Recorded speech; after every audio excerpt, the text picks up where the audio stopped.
बिस्मिल्लाहिर्रहमानिर्रहीम, अस्सलामु अलैकुम। अली सलमान जी टीवी के तमाम नाज़रीन को जी स्पोर्ट्स में खुश आमदीद कहता है कि जहाँ पे रोज़ाना पीर से लेकर जुमेरात तक हम रात 11:05 पर इस महफिल को सजाते हैं आपके लिए और बात करते हैं पाकिस्तान स्पोर्ट्स के हवाले से। आज भी हम बात करेंगे पाकिस्तान क्रिकेट के हवाले से और आज हम एक ऐसी महफिल में मौजूद हैं कि जहाँ पे सितारों की कहकशा यहाँ पे हमें दस्तयाब है और हम हमारे पास एक से बढ़कर एक जो है वो सितारा पाकिस्तान क्रिकेट से जुड़ा हुआ अपने यहाँ पर इस तकरीब को रौनक बख्श रहा है। यहाँ पे हमारे साथ बहुत सारे क्रिकेटर्स भी मौजूद हैं और साथ साथ स्पोर्ट्स जर्नलिज्म के बहुत बड़े नाम भी मौजूद हैं कि आज हम उनसे भी मुलाकात करेंगे और आज उनसे जानेंगे पाकिस्तान क्रिकेट के मामलात के हवाले से। लेकिन सबसे पहले प्राइम का फॉर्मेट, आज की टॉप स्टोरीज। न्यूजीलैंड के खिलाफ सीरीज के लिए कौमी टीम का ऐलान। बाबर आजम की कौमी टीम में बतौर कप्तान वापसी। शादाब खान नायब कप्तान की पोजीशन पर बरकरार। शाहीन शाह अफरीदी वर्ल्ड कप के बाद पहली मर्तबा इंटरनेशनल क्रिकेट खेलेंगे। पाक न्यूजीलैंड सीरीज का एक बार फिर शेड्यूल तब्दील। पिंडी में अब एक के बजाय 2 वनडे मैचेस मुनक्किद होंगे। पीसीबी को चाहिए गैर मुल्की की जगह अपने कोच का फायदा उठाएं। भारत नहीं आता तो पाकिस्तान को भी भारत नहीं जाना चाहिए। सलीम यूसुफ। बड़े बड़े कोचेस पढ़े पाकिस्तान में, बड़े बड़े नाम हैं, बड़े बड़े ग्रेट प्लेयर्स हैं पाकिस्तान के अंदर। हम उनको क्यों नहीं ट्राई करते जो हमारे जो ग्रेट्स हैं, हमारे जो इतने बड़े बड़े नाम हैं और जिनका बहुत बड़ा कंट्रीब्यूशन है पाकिस्तान में। और वो आसान होगा क्योंकि उसको साथ रख के हमारे प्लेयर्स के लिए भी अच्छा होगा और पाकिस्तान के लिए भी अच्छा होगा। वहाँ से ही क्रिकेट का आगाज कर रहा हूँ जहाँ रुक गई थी। अपने बुरे वक्त में दूध का दूध और पानी का पानी पता चल गया। खालिद लतीफ। वो एक मिसाल है कि दूध का दूध और पानी का पानी, तो दूध था ही नहीं, पानी ही था। मुसलसल शिकस्त का जिम्मेदार सिर्फ कप्तान सरफराज अहमद और कोच मोइन खान को करार देना दुरुस्त नहीं। Chairman Quetta Gladiators Nadeem Umar. इस्लामाबाद के मीसम क्रिकेट ग्राउंड में रमजान नाइट क्रिकेट टूर्नामेंट के कांटेदार मुकाबले जारी। AFC women's Olympic qualifying tournament में पाकिस्तानी टीम अपना पहला मैच 5 अप्रैल को फिलीपीन के खिलाफ खेलेगी।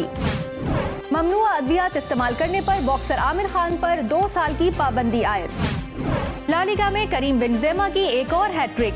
रियल मैड्रिड ने रियल विलाडोल्ड को 6-0 गोल से शिकस्त दी। स्टोरन ओपन टेनिस अर्जेंटाइन के डियागो पहले ही राउंड में बाहर। इटली के मार्को से स्ट्रेट सेट में 6-3 और 7-6 से शिकस्त। फ्रांस में काइट सर्फिंग वर्ल्ड कप के मुकाबलों का आगाज। समंदर की लहरों और हवा के दोष पर सर्फर्स की महारत। जी नाज़रीन, आपने टॉप स्टोरीज देखी और इस पर मेरे साथ पाकिस्तान स्पोर्ट्स इंडस्ट्री का और स्पोर्ट्स जर्नलिज्म का एक बड़ा नाम मौजूद है, शाहिद हाशमी साहब, और एक बहुत बड़े चैनल से भी वाबस्ता है बतौर सीनियर स्पोर्ट्स करस्पॉन्डेंट। इनसे जानेंगे पाकिस्तान क्रिकेट के मामलात के हवाले से। शाहिद भाई, एशिया कप के हवाले से बहुत ज़्यादा बात की जा रही है कि एशिया कप की जो वेन्यू है इसके हवाले से बड़ा कन्फ्यूजन है। आप की जो चिड़िया है वो क्या कहती है इस हवाले से? देखो, इंडिया ने तो नहीं आना, इंडिया ने तो मना कर दिया ऑलमोस्ट, और अभी जिस तरह के हालात चल रहे हैं उससे तो लग रहा है कि इंडिया नहीं आएगा। इसके 2 पहलू हैं इस फैसले के और पाकिस्तान क्रिकेट बोर्ड को भी इसके ऊपर सोचना चाहिए। एक इमोशनल है, एक विजडम वाला है। विजडम वाला पहलू ये है कि आपको होस्टिंग राइट की फीस मिलेगी, आप तकरीबन 5 से 10 मिलियन डॉलर और कमा सकते हैं। आप ACC को बोलें, BCCI को बोलें कि जी हम ठीक है, टूर्नामेंट हम UAE में शिफ्ट करने के लिए तैयार हैं, आप हमें 10 मिलियन डॉलर एक्स्ट्रा दे दें, और वो दे देंगे आपको। तो इमोशनल फैसला, लेकिन साथ ही साथ उसके एक रिटन एश्योरेंस लें कि 2025 में जब चैंपियंस ट्रॉफी होगी तो भारतीय क्रिकेट बोर्ड ये टामक टोइयां नहीं करेगा कि हम आएंगे हम नहीं आएंगे, वो कर दे। और दूसरे ICC में पाकिस्तान अपनी लॉबिंग करे कि ICC ने ऑलरेडी इवेंट्स दिए हुए हैं। 2023 का वर्ल्ड कप इंडिया में है, 2025 की चैंपियंस ट्रॉफी पाकिस्तान में, 2026 का T20 वर्ल्ड कप इंडिया और श्रीलंका में है, 2029 की चैंपियंस ट्रॉफी फिर इंडिया और बांग्लादेश में है। तो इतने टूर्नामेंट जब आपने इंडिया को दिए हुए हैं तो पाकिस्तान और इंडिया का मसला सॉल्व करें, सेट इनटू द सनराइज, कि आप बार बार इस मामले को छोड़ दें। आप ICC की लेवल पे एक दफ़ा वंस एंड फॉर ऑल ये मामला तय कर लें। और अगर पाकिस्तान ने अपने ऑफशोर वेन्यू पर खेलने, इंडिया ने अपने ऑफशोर वेन्यू पर खेलने, तो फिर ये उस होस्ट का, उस मुल्क का जिसको होस्टिंग राइट मिले, उसके साथ बड़ी बददियानती हो जाती है कि एक टॉप टीम, पाकिस्तान कोई छोटी मोटी टीम नहीं है, पाकिस्तान टॉप 5 में आती है, वो टीम उसी वेन्यू पे खेले जहाँ पे जिसको होस्टिंग राइट मिले। ओमान को एक मुतबादिल वेन्यू के तौर पे पेश किया जा रहा है। ओमान कितना फिजिबल हो सकता है पाकिस्तान के लिए? ओमान से ज़्यादा UAE फिजिबल है, इसलिए कि ओमान में इतनी जेंट्री नहीं है पाकिस्तान और इंडियंस की जो आएगी और मैच देखेगी। एशिया कप पहले भी 2018 में वहाँ हुआ है, 2022 में एशिया कप यूएई में हुआ है, तो वहाँ बड़ी अच्छी जेंट्री आ जाती है। आप इंडिया पाकिस्तान के ऐसे ग्रुपिंग बनाएं कि कम से कम 2 या 3 मैचेस हों।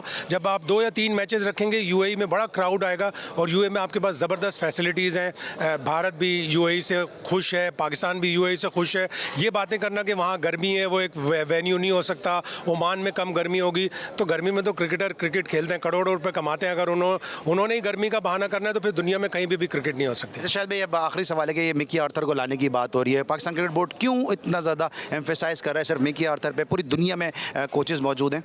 मिकी आर्थर का हमारे साथ एक रिलेशनशिप रही है। उसको हमारे खिलाड़ी, बहुत सारे खिलाड़ी जानते हैं, बाबर आजम को, शाहीन शाह अफरीदी को, शादाब को, रिजवान को, इन सबको मोल्ड करने में मिकी आर्थर का एक किरदार रहा है। उसकी एक रिलेशनशिप है इन तमाम खिलाड़ियों से, और वो टूटी नहीं। जब से उसको हटाया था, उसका करियर, उसका जो कॉन्ट्रैक्ट था रिन्यू नहीं किया 2019 में, वो एक बड़ी गलती थी हमारे साथ।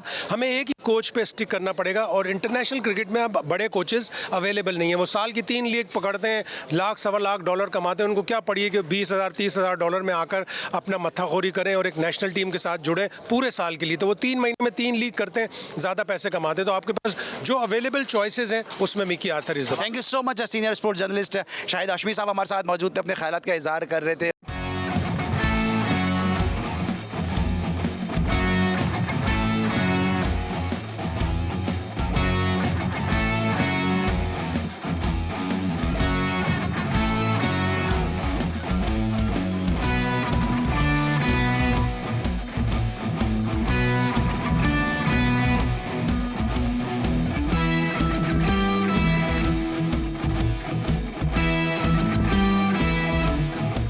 इस वक्त मेरे साथ एक ऐसी शख्सियत मौजूद हैं कि जो ज़बरदस्त अपने वक्त के ना सिर्फ विकेट कीपर थे, बल्कि अगर ये मैं कहूँ कि पाकिस्तान में विकेट कीपर बैट्समैन की शुरुआत ही इनसे हुई है तो शायद गलत नहीं होगा। अपने वक्त के दिलेर, निडर और टाइगर प्लेयर सलीम यूसुफ साहब इस वक्त हमारे साथ जी स्पोर्ट्स में मौजूद हैं। सबसे पहले सलीम भाई, आपको शो में हम खुशामदीद कहते हैं। Thank you ji, thank you बहुत। सलीम भाई, इस वक्त जो पाकिस्तान क्रिकेट की सूरत हाल है उसके हवाले से क्या कहेंगे? क्योंकि बहुत सारे यंग प्लेयर पाकिस्तान की टीम में इंडक्ट किए गए, गो के रिजल्ट इस तरह से नहीं आए, लेकिन फिर भी ये जो एक्सपीरियंस था ये कैसा रहा? मैं समझ रहा हूँ, देखिए अच्छा एक्सपीरियंस है, आपको ऐसा एक्सपीरियंस करना चाहिए। देखिए वजह क्या है कि हम जो लैग कर रहे हैं, हमने एक अपनी बनी बनाई एकेडमी को जो है ना, जो डिपार्टमेंटल टीमों के हिसाब से वो हमने इस वक्त नहीं है हमारे पास प्लेयर और जगह कोई नहीं है प्लेयर्स को प्रूफ करने के लिए कहाँ पे। तो इन यंगस्टर्स को जब तक आप चांस नहीं देंगे इस जगह के ऊपर, क्योंकि पहले तो आपके एक डिपार्टमेंट थे, वहाँ से लड़के आते थे, आके पाकिस्तान टीम में चले आते थे क्योंकि वो नज़र आ रहे थे सामने होते। अब उनको अपॉर्चुनिटीज़ कम थी उनके पास। तो अभी मैं समझता हूँ कि ये पीसीबी ने अच्छा काम किया है कि यंगस्टर्स को खिलाया। ठीक है, हार जीत होती है, देखें अगर आप हारने से डरेंगे तो कभी जीतेंगे नहीं। तो ठीक है, आपने अच्छा स्टेप लिया और अब इसको कंटिन्यू रखना चाहिए। लेकिन एक साथ इतने लड़के खिलाना मैं समझता हूँ कि ये सही नहीं था। आपको 2 लड़के पहले इंटर कराने चाहिए थे, 2 के बाद आप सीनियर जूनियर कम्बिनेशन रखें ताकि उनको भी एक्सपीरियंस मिले और इसको कंटिन्यू रखना चाहिए। देखिए सलीम भाई, आपने कहा कि एक साथ इतने लड़के खिलाना सही नहीं था। मुझे याद है जब आपका डेब्यू हुआ तो बहुत सारे लड़के एक साथ खेले, आप खेले, सलीम मलिक खेले, राशिद खान खेले, और भी बहुत सारे प्लेयर का डेब्यू हुआ श्रीलंका के खिलाफ सीरीज़ में। लेकिन क्या उस वक्त हमारा डोमेस्टिक स्ट्रक्चर इतना मजबूत था कि आप इंटरनेशनल क्रिकेट में ना सिर्फ सर्वाइव कर गए बल्कि आपने फिर अपनी जगह कंक्रीट कर ली? अब ऐसे प्लेयर शायद सामने नहीं आ रहे। देखिए वजह ये है कि क्रिकेट बहुत ज़्यादा थी उस वक्त डिपार्टमेंट के हम 10-10, 15-15 मैच एक से 20-20 मैच एक सीज़न में खेलते थे। क्लब क्रिकेट बहुत ज़्यादा होती थी। अब आपने देखा क्रिकेट इतनी ज़्यादा है नहीं, लड़का बेचारे को कहाँ कितना चांस मिलेगा। ये तो आप शुक्र करें कि आपके पास कितना बड़ा ब्रांड आ गया PSL, तो आप उसकी वजह से लड़के को चांस मिल जाता है। अब लड़के कहाँ खेलेंगे जब डिपार्टमेंट भी नहीं है, ये भी नहीं है। तो वजह क्या है कि इन जगहों से लड़के निकलते हैं। तो यंगस्टर्स को, और हमारे पास अभी तक देखें हम जो फोकस कर रहे थे, A टीम हमारे नहीं बना पा रहे हैं, हम अंडर 19 के हमारे स्ट्रॉन्ग वो नहीं है अभी तक। तो इन चीज़ों पे हमें फोकस करना पड़ेगा, हमें इन चीज़ों को ज़्यादा बेहतर बनाना पड़ेगा ताकि हमारे यंगस्टर्स जो हैं ज़्यादा क्रिकेट खेलें। अच्छा, आपने अंडर 19 की बात की, तो जो एक्सपीरियंस ये किया गया रमीज़ राजा साहब के दौर में कि ये T20 क्रिकेट अंडर 19 प्लेयर को खिला के उनको लीग खिलाई गई, आप समझते हैं ये दुरुस्त फैसला था? क्योंकि ये कहा जाता है कि अंडर 19 की हद तक आपको बेसिक्स अच्छी करनी चाहिए। देखिए आप बेसिक्स आपको ज़ाहिर बात है अच्छी करनी चाहिए कि अगर आपको ये टूर्नामेंट्स कराने चाहिए, उनके अंडर-19 के टूर्नामेंट्स कराने चाहिए, आपको ए टीम के टूर्नामेंट्स कराने चाहिए। आपको याद होगा आप तो थे उस कि पहले ए टीम्स को हम बाहर भेजते थे, ए टीम्स के टूर्स होते थे, वहाँ से प्लेयर्स हम एक एक दो दो प्लेयर्स आते थे जो टीम के अंदर आते थे। और क्रिकेट बहुत ज़्यादा थी, डिपार्टमेंटल क्रिकेट बहुत ज़्यादा थी, क्लब क्रिकेट बहुत ज़्यादा थी। अब आपको कहाँ क्रिकेट नज़र आ रही? ये तो शुक्र करें अभी स्पॉन्सर्स आपके ये जो रमज़ान टूर्नामेंट्स हो रहे हैं आपके, और ये thank you for the media कि वो इसको स्पॉन्सर्स कर रहे हैं और इनको मैच दिखा रहे हैं टीवी पे, इतना हाईलाइट करते हैं प्लेयर्स को, तो जिसकी वजह से प्लेयर नज़र भी आ जाता है। अदरवाइज अगर ये चीज़ें ना हो तो प्लेयर नज़र भी ना आए। अच्छा सलीम भाई, जब आपका डेब्यू हुआ तो उस वक्त जावेद भाई के खिलाफ एक रिवॉल्ट हुआ था, बहुत सारे यंगस्टर उस वक्त खेले, फिर आपका कैरियर अफसोसनाक अंदाज में शायद इसलिए ख़त्म कर दिया गया कि आप कप्तान बनने के लिए बड़े मजबूत कंटेंडर थे। आपको लग रहा है इस मरतबा भी कुछ टीम में ऐसे ही कुछ चल रहा है कि कप्तानी की एक जो है वो एक भाग दौड़ चल रही है टीम और प्लेयर के दरमियान, शायद ऐसी कोई रिफ्ट है? देखें ऐसा होना नहीं चाहिए, और मैं क्योंकि मुझे नहीं लगता, देखें आपके पास इस वक्त बाबर सेट कप्तानी कर रहा है, ठीक है ना, और शाहीन आपको अब तैयार हो रहा है, शाहीन आपके लिए, और जिस तरह उसने PSL के मैचेस खेले हैं और जिस तरह लाहौर के अंदर को जिताया है, उसके अंदर पूरी टीम एफर्ट से अंदर, तो ठीक है आपके पास जो ये वाला इसके अंदर होना क्या चाहिए कि इसमें PCB को रोल अदा करना चाहिए, बहुत इंपॉर्टेंट, और सीनियर प्लेयर्स को साथ मिलकर देखें, जब तक कि आप सारी टीम में साथ मिलकर, ये ना हो कि जिस तरह होता है कि आपने ग्रुपिंग कर ली, ग्रुपिंग नहीं होनी चाहिए। ये काम होता है मैनेजमेंट का कि उसको कंट्रोल करें, उसको ना करें, क्योंकि आपकी टीम एक अच्छी टीम बन रही है और आगे मजबूत टीम जाएगी। आप यकीन करें, मैं जो मैं देख रहा हूँ कि इस वक्त इंशाल्लाह ताला पाकिस्तान की जो टीम की जो बॉलिंग अटैक है और जिस तरह वो टीम खेल रही है, तो T20 और जो वनडे वर्ल्ड कप हो रहा है उसके अंदर पाकिस्तान के बहुत ज़्यादा चांसेस है फाइनल में आने के। अच्छा सलीम भाई, जब आप KCC को लीड कर रहे थे या कस्टम्स को लीड कर रहे थे, आप सिंगल हैंडली कैप्टन भी होते थे, आप कोच भी होते थे। अब ये डोमेस्टिक में जो गैर मुल्की कोचेस को लाने का एक्सपीरियंस किया गया, इससे आप मुतमईन हैं? देखिए मैं तो हमेशा से ये चीज़ कहता हूँ कि मैं कुछ चीज़ें होती हैं कि ये जो कोचिंग सिस्टम है ना, देखिए कोचिंग सिस्टम्स के अंदर ये आप जिस तरह अभी यूज़ कर रहे हैं, हमारे प्लेयर्स में जो सिस्टम आ रहा है कि ये कोचिंग का जो वो थोड़ा सा कम होना चाहिए, एक मेंटोर होना चाहिए, मेंटोर, क्योंकि ये प्लेयर्स जिस स्टेज पे अभी मौजूद है ना, वहाँ पे आपको कोचिंग की इतनी ज़्यादा ज़रूरत नहीं है, आपको यू नीड अ मेंटोर उनको सिर्फ उनके जो छोटे मोटे निगल्स हैं उनको करेक्ट करें, और करेक्ट करने के बाद वो खुद ही क्रेडिट को आगे लेके चलते हैं। तो सर फिर मैं समझूंगा इस बात से कि फॉरेन कोचेस डोमेस्टिक में होने चाहिए या नहीं होने चाहिए? देखिए डोमेस्टिक के अंदर ठीक है, आप अंडर-19 की हद तक डोमेस्टिक क्रिकेट के अंदर फॉरेन कोचेस होने चाहिए, ठीक है, क्योंकि जाहिर बात है उनको हमारे प्लेयर्स के साथ इंडक्ट करें, हमारे कोचेस हैं, और उनसे वो सीखें, और सीखने के बाद उनको रिप्लेस करें हमारे कोचेस जो। और सर मिकी आर्थर जो ऐसा लग रहा है कि क्रिकेट बोर्ड के पास सिर्फ एक ही ऑप्शन है, वो है मिकी आर्थर। आपको लगता है सिर्फ एक ही प्लेयर पे स्टिक करना दुरुस्त होगा, एक ही कोच के ऊपर स्टिक करना दुरुस्त होगा? देखें ऐसा तो नहीं है कि आपको एक ही के ऊपर करें, पूरी दुनिया पड़ी है, बड़े बड़े कोचेस पड़े हैं, पाकिस्तान में बड़े बड़े नाम हैं, बड़े बड़े ग्रेट प्लेयर्स हैं पाकिस्तान के अंदर, हम उनको क्यों नहीं ट्राई करते हैं? जो हमारे जो ग्रेट्स हैं, हमारे जो इतने बड़े बड़े नाम हैं और जिनका बहुत बड़ा कंट्रीब्यूशन है पाकिस्तान में, और वो आसान होगा क्योंकि उसको साथ रख के हमारे प्लेयर्स के लिए भी अच्छा होगा और पाकिस्तान के लिए भी अच्छा होगा। तो सर अगर आपको कोई ऑफर होती है कि विकेट कीपिंग के हवाले से अगर आपसे कोई परसू करता है पाकिस्तान क्रिकेट बोर्ड या किसी और हैसियत में, आप अवेलेबल हैं?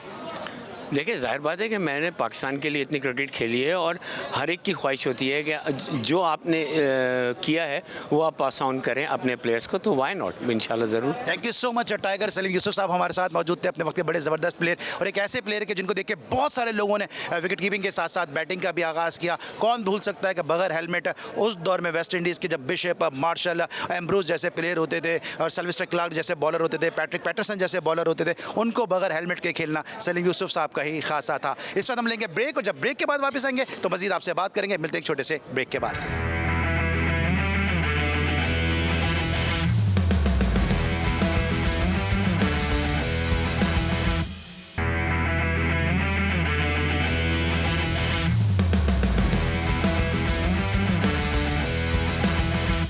Welcome back after the break और इस वक्त मेरे साथ मौजूद हैं पाकिस्तान के एक ऐसे ज़बरदस्त क्रिकेटर कि जिन्होंने अंडर एज क्रिकेट से पाकिस्तान को न सिर्फ सर्व किया बल्कि क़यादत भी की और एक ताबनाक मुस्तकबिल इनका मुंतज़िर था, लेकिन चंद नामालूम वजूहात की बुनियाद पर ये पाकिस्तान क्रिकेट से दूर कर दिए गए और एक्सक्लूसिवली पहली मरतबा GTV पे इस वक्त हमारे साथ मौजूद हैं। अपनी पाबंदी हटने के बाद शो में खुश आमदीद करते हैं खालिद लतीफ़। आपको सबसे पहले खालिद ये बताएं, बड़ी खुशी हो रही है आपको दोबारा क्रिकेटिंग सर्कल में देखकर, और ये सारा सफ़र कैसा रहा, क्या रहा सब कुछ? वैसे तो थैंक यू सो मच। और जो क्रिकेटिंग मेरा जो सफ़र है वो बहुत ज़बरदस्त है। बीच में थोड़ा सा गैप आया लेकिन दोबारा से स्टार्ट है इंशाल्लाह ताला। अब कोशिश करूँगा कि जहाँ से चीज़ रुकी थी वहीं से स्टार्ट करूँ, वही परफॉर्मेंसेस उसी तरह बैटिंग करूँ, उसी तरह सारी चीज़ें होनी चाहिए। खालिद आप बहुत ज़बरदस्त क्रिकेट खेल रहे थे और लोग कह रहे थे कि पाकिस्तान को एक बड़ा ज़बरदस्त ओपनिंग पेयर मिल गया। इस तरह आप इंग्लैंड में खेल कर आए, इस तरह आप शर्जील खान के साथ आपका ओपनिंग पेयर एक बन गया था। कितना मिस कर रहे हैं उस तमाम लाइमलाइट को, उस अपनी तमाम फॉर्म को जो आपने जो परफॉर्मेंस आप पाकिस्तान के लिए दे सकते थे वो दे नहीं सके? असल में मैं आपको बताऊँ, देखें ये हर्डल्स हैं ज़िंदगी में आती हैं, तो उसको अगर याद करना के लिए बैठ जाऊँगा तो आगे नहीं चल सकता। पॉजिटिव सोच के आगे चलने की जो है वो कोशिश कर रहा हूँ और इंशाल्लाह ताला मैंने जैसे कहा कि मैं वहीं से स्टार्ट करना चाहता हूँ और वहीं से उसी तरह अपनी इनिंग को स्टार्ट करूँ जहाँ से ख़त्म हुई थी। तो बाकी जो बीच में गैप आया, एक यूँ समझ लें कि एक अंधेरा था, ख़त्म हो गया। तो खालिद ये बताएं कि अब जो है खालिद ने बीच में जो टाइम गुजरा क्या कहा, कैसे गुजरा? किसी ने कहा आपने रेस्टोरेंट खोल लिया, किसी ने कहा आपने क्रिकेट छोड़ दिया, किसी ने कहा कोचिंग की तरफ चले गए। तो बीच में खालिद लतीफ़ ने क्या किया, कैसे लोगों के बदलते रवैयों का सामना भी किया? असल में मैं बताऊँ आपको, लोगों ने तो जिसको जो समझ आती है बात करता है। मैं बहुत इंजॉय किया ज़िंदगी को, घूमा फिरा, खाया पिया फैमिली के साथ, क्योंकि जो क्रिकेट में रह के मैं नहीं कर सकता था मैंने वो सब काम किए। और बाकी जब रूमर्स थे जो लोग चलाते थे चल जाती थी, जिसने जो बोलना है वो बोला, लेकिन असल हकीकत में मैं क्रिकेट भी खेल रहा था, मैच भी खेल रहा था और अपने साथ जो चीज़ें थी उनको लेके भी चल रहा था और इन्जॉय भी कर रहा था। एक साल में जब मेरी जो NOC मिल गई तो मैं बीमार हो गया था, जिसकी वजह से जो है थोड़ा सा 6 महीने का गैप आया, लेकिन अब वो ख़त्म हो गया। फिटनेस स्टार्ट कर दी है, इंशाल्लाह ग्राउंड में वापस आ गया हूँ, तो बाकी आपके सामने है। अच्छा, जो बीमारी थी आपकी, लोगों ने उस पर भी बड़ी बातें बनाई, ज़रा हमारे नाज़रीन को आगाह कीजिएगा कि क्या हुआ था आपको कि 1 साल पहले आपको NOC मिला लेकिन उसके बावजूद 1 साल हो गया आप क्रिकेट में नहीं आए? असल में मुझे वायरल हो गए थे, ये मुझे पहले डेंगू हो गया था, उसके बाद जो है टाइफाइड हो गया था, तो उसकी रिकवरी बहुत ज़्यादा थी। तो अब खालिद क्या प्लान है, क्योंकि आगे बहुत क्रिकेट आ रही है पाकिस्तान की और आप जैसे प्लेयर की पाकिस्तान को बड़ी ज़रूरत है? बस इंशाल्लाह ट्रेनिंग कर रहा हूँ और पूरी कोशिश करूँगा कि जिस तरह पहले कमबैक किया था इस दफ़ा भी कमबैक करूँ और उसके लिए पूरी जद्दोजहद के साथ जो है वो मैं अपनी ग्राउंड में उतर चुका हूँ, फिटनेस भी कर रहा हूँ, ट्रेनिंग भी कर रहा हूँ और अब मैचेस भी खेलूँगा इंशाल्लाह। खालिद को रिग्रेट है कि काश वो इंसिडेंट नहीं होता तो मैं ताजर पाकिस्तान के लिए खेलता?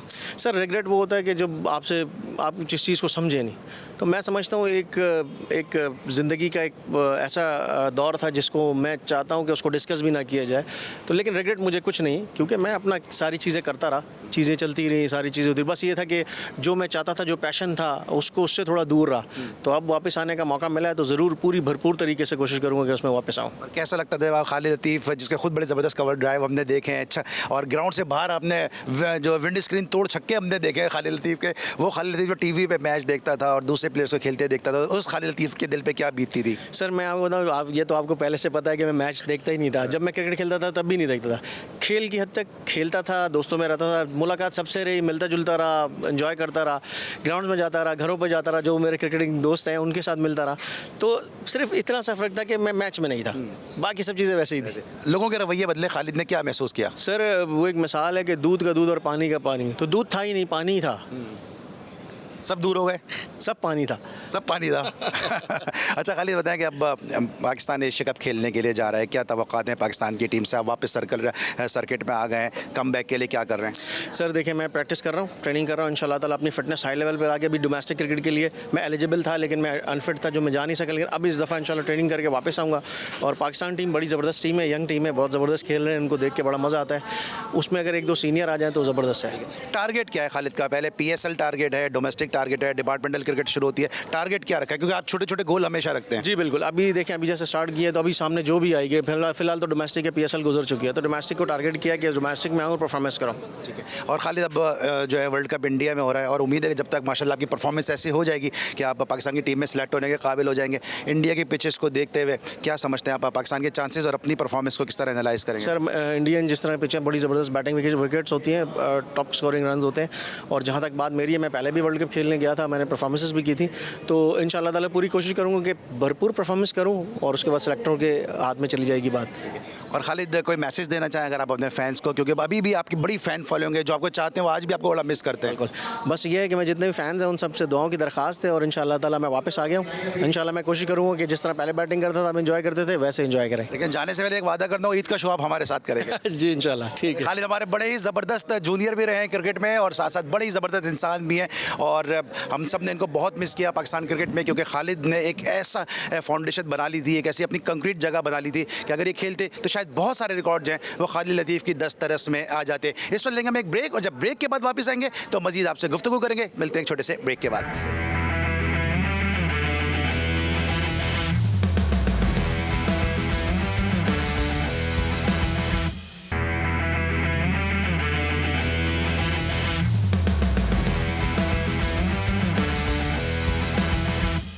Welcome back after the break. और इस वक्त मेरे साथ मौजूद हैं सिंध के फातिह कोच, अपने वक्त के बड़े ज़बरदस्त फर्स्ट क्लास क्रिकेटर, पाकिस्तान के लिए भी इंटरनेशनल क्रिकेट खेली, और एक ऐसे कोच के जब जब इनको कोचिंग की जिम्मेदारियां मिली, इन्होंने अपनी टीम को चैंपियन बनवाने में बड़ा इंपॉर्टेंट रोल प्ले किया। गुलाम अली हमारे साथ मौजूद हैं। गुलाम अली साहब, सबसे पहले आपको बहुत बहुत मुबारकबाद, आपका कैरियर बड़ा ज़बरदस्त जा रहा है कोचिंग के हवाले से, और सिंध की टीम को आपने बड़ी कामयाबियाँ दिलाई। कैसा रहा आपका एक्सपीरियंस?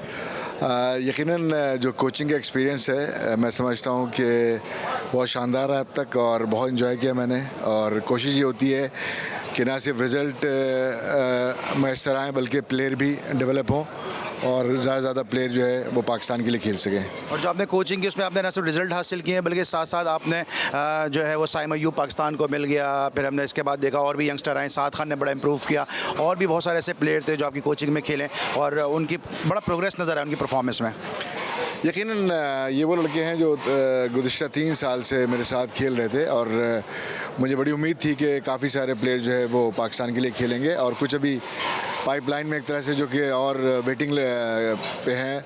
लेकिन जो हमारी सिंध की जो उस वक्त टीम थी, उसमें काफ़ी पूरे सिंध से काफ़ी लड़कों ने इम्प्रूव किया है, और आप यकीनन उनको इंटरनेशनल सर्किट में ज़रूर देखेंगे आप। गुलाम अली साहब, अब आपने बड़ा ज़बरदस्त कोचिंग भी की थी, लेकिन पाकिस्तान में फ़ॉरेन कोचेज़ का भी एक्सपीरियंस हुआ कि डोमेस्टिक में फ़ॉरेन कोचेज़ आपने उनके साथ काम भी किया, और आपने जो जूनियर प्रीमियर लीग थी उसमें भी आपने काम किया। ये सारे एक्सपीरियंसेस कैसे रहे? फ़ॉरेन कोचेज़ करने से क्या फ़र्क पड़ा? देखिए, हर चीज़ के एडवांटेज और डिसएडवांटेज होते हैं, और मैं समझता हूँ कि जब आप दूसरे नेशन के लोगों के साथ काम करते हैं तो आपको कुछ सीखने को मिलता है, वो आपसे कुछ सीखते हैं। लेकिन इसी तरह जो यहाँ के लोग हैं, मैं समझता हूँ जो अब पाकिस्तान क्रिकेट बोर्ड ने जो क्रिकेटर्स से कोचिंग के मद में जो काम ले रहे हैं, मैं समझता हूँ एक बहुत अब बड़ी फील्ड हो गई कोचिंग की, और बहुत अपॉर्चुनिटीज़ मिल रही हैं। तो लर्निंग जो है वो यकीनन जारी रहती है, चाहे आप फ़ॉरेन कोचेज़ के साथ करें या आप अपने लोकल कोच के साथ काम करें, तो सीखने को हमेशा आपके लिए अपॉर्चुनिटी होती है। और अभी पाकिस्तान एशिया कप में क्या उम्मीद की जा सकती है, क्योंकि आपने डोमेस्टिक के में प्लेयर्स को बड़े करीब से देखा है, पाकिस्तान के क्या इम्कान हैं एशिया कप के हवाले से? यकीनन अगर आप देखें तो अभी काफ़ी यंग टीम खिलाई है अफ़गानिस्तान के ख़िलाफ़ पाकिस्तान की मैनेजमेंट ने, और आपको नज़र आ रहा होगा कि काफ़ी टैलेंट है पाकिस्तान में, जिन्होंने डोमेस्टिक में परफॉर्मेंस की उनको अपॉर्चुनिटी मिली है। तो यंग लड़के हैं, और मुझे बड़ी उम्मीद है कि पाकिस्तान टीम के पास जो बैकअप प्लेयर तैयार हो रहे हैं वो यकीनन इंटरनेशनल क्रिकेट में अपना बड़ा नाम करेंगे और पाकिस्तान के लिए अच्छे नताइज लेके आएंगे। और अब डिपार्टमेंटल क्रिकेट का भी आगाज़ होने जा रहा है, PIA से खेलें, बड़ा डिपार्टमेंट क्रिकेट का बड़ा इंपॉर्टेंट रोल रहा है। डिपार्टमेंट क्रिकेट के ओपन होने से और इसके शुरू होने से कितना पाकिस्तान में क्रिकेट को फ़ायदा होगा? देखिए, क्रिकेट पाकिस्तान में बेशुमार लोग हैं जो खेलते हैं, और यकीनन हर किसी को अपॉर्चुनिटी मिलना इतना आसान नहीं होता है। तो डिपार्टमेंट, जैसे कि हमने खुद कई साल डिपार्टमेंट के लिए क्रिकेट खेली है, तो ये बड़ा अच्छा है कि लड़कों को अपॉर्चुनिटी मिलेगी और वो लड़के ज़्यादा क्रिकेट खेल सकेंगे। Thank you so much. Ghulam Ali sahab हमारे साथ मौजूद थे और मुख्तलिफ मौज़ूआत के हवाले से अपने ख़यालात का इज़हार कर रहे थे, और ऐसे कोचेज़ को पाकिस्तान क्रिकेट बोर्ड को बड़ी इन पर निगाह रखनी चाहिए, क्योंकि वो कोचेज़ हैं कि जब जब इनको अपॉर्चुनिटी मिली इन्होंने अपने डिपार्टमेंट को, अपने रीजन को सर्व करके दिया। अब हमारे साथ एक और बड़े ज़बरदस्त क्रिकेटर मौजूद हैं कि जिन्होंने 87 में पाकिस्तान की टीम को सर्व भी किया, 87 के वर्ल्ड कप की टीम के रुकन भी थे, और साथ साथ मुख्तलिफ हैसियतों में उन्होंने पाकिस्तान क्रिकेट बोर्ड को सर्व किया। इस वक्त भी पाकिस्तान की वीमेंस टीम के साथ मौजूद हैं, और बहुत ही ज़बरदस्त और नफीस इंसान सलीम जाफ़र साहब ने हमें इस वक्त ज्वाइन किया। सलीम भाई, सबसे पहले तो आपका बहुत बहुत शुक्रिया कि आपने जी स्पोर्ट्स को टाइम दिया। अभी पाकिस्तान की जो क्रिकेट के हालात हैं इसके हवाले से थोड़ी सी आपकी राय भी हम जानना चाहेंगे। डिपार्टमेंटल क्रिकेट का आगाज़ होने जा रहा है, आपको डिपार्टमेंटल क्रिकेट खेले हैं, के इलेक्ट्रिक से आप खेले, फिर आप उसके बाद UBL से आप खेले, कितना इंपॉर्टेंट होता है डिपार्टमेंटल क्रिकेट का role? No doubt department cricket का एक मतलब उसकी बहुत बड़ी कंट्रीब्यूशन थी पाकिस्तान में।